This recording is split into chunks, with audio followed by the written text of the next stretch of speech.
যেমনটা আগেই বলেছি, পৃথিবীতে কিন্তু তোমার ভালো রাখার দায়িত্ব নিজেরটা নিজেরই।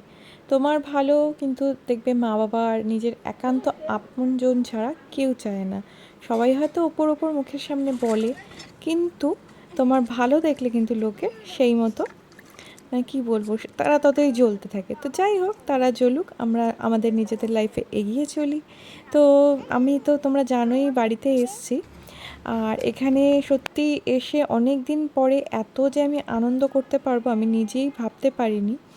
তো যাই হোক, এখন দেখতে পাচ্ছ যেটা, সেটা হচ্ছে আমরা সন্ধ্যাবেলা তন্দুরি চিকেন বা বারবিকিউ চিকেন কিছু একটা করব।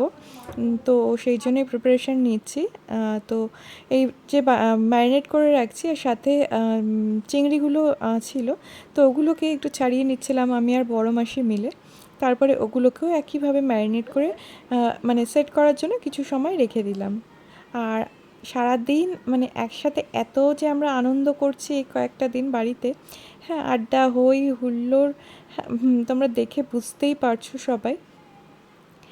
তো আর আমার ছেলে আর মেয়ে তো তারাও এখানে এসে বেজায় খুশি, দেখো মাসিমণির সাথে কী সুন্দর মাস্তি করছে। তো যাই হোক, এই রেডি করছি। আর এদিকে দেখো ওই সাথে একটা পুদিনা দইয়ের চাটনি বানানো হবে বলে সবাই সেদিকে সেটারও আয়োজন করছে। তো মাঝখানে সন্ধ্যাবেলা একটু চা খেয়ে নিজেদের এনার্জি লেভেলটা অনেকটা বেড়ে যাবে এই ভেবে আমরা চা একটু খেয়েও নিলাম। দেখতে পাচ্ছ চায়ের রঙটা কী সুন্দর। দেখো এদিকে দই পুদিনা চাটনিটাও কিন্তু রেডি হয়ে গেছে। এবার মেন অ্যাট্রাকশন, আমরা কিন্তু বাইরে মানে উঠানে এটা করতে চলেছি, কারণ কি আগুনের কাজ তো, ঘরের মধ্যে করলে সেটা নোংরা হওয়ারও ব্যাপার আছে, আর উঠানে করলে এত বড় আমাদের জায়গা। হ্যাঁ, এই দেখো কি সুন্দর সব ইট পাতিয়ে তারপর নেট দিয়ে রেডি করে নেওয়া হয়েছে চুল্লিটা। তো শুধু চিংড়ি আর চিকেন কেন, আমরা এদিকে আলু আর পেঁয়াজটাকেও এইভাবেই বারবিকিউ করে নেব, সেই জন্য এটাতেও মশলা মাখিয়ে নিচ্ছি। তারপরে একে একে এরকম ব্যাম্বু স্টিকগুলোতে ঢুকিয়ে নিচ্ছি। দেখতেই পাচ্ছ খুব ইজি, কিন্তু এই আলুটা কিন্তু খেতে বেশ লাগে।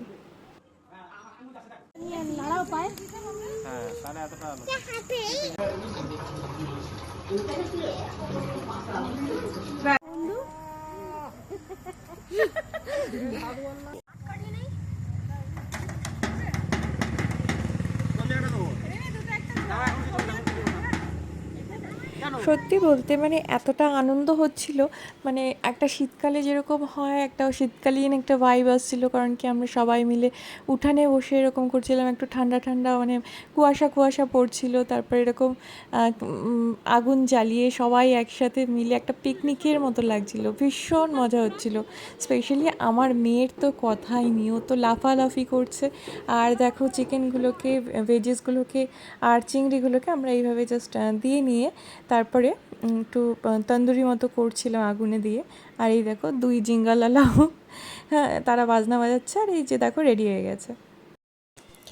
সত্যি কথা বলতে কি, দোকানের থেকে কিন্তু টেস্টে কোনো অংশে কম হয়নি, বলতে পারো ভালোই হয়েছে। আর এই যে দেখো আমার বর, সে কিন্তু চিকেন তো খায়ই না, সরি সরি চিংড়ি তো খায় না, ওই জন্য ওকে শুধুমাত্র চিকেনটা দেওয়া হয়েছিল।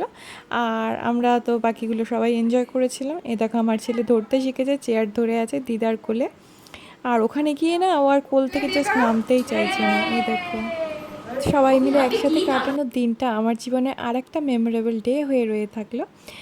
আর চলো আজকের দিনটা এখানেই শেষ করছি। সবাই খুব ভালো থেকো, দেখা হবে পরের ভিডিওতে। বাই।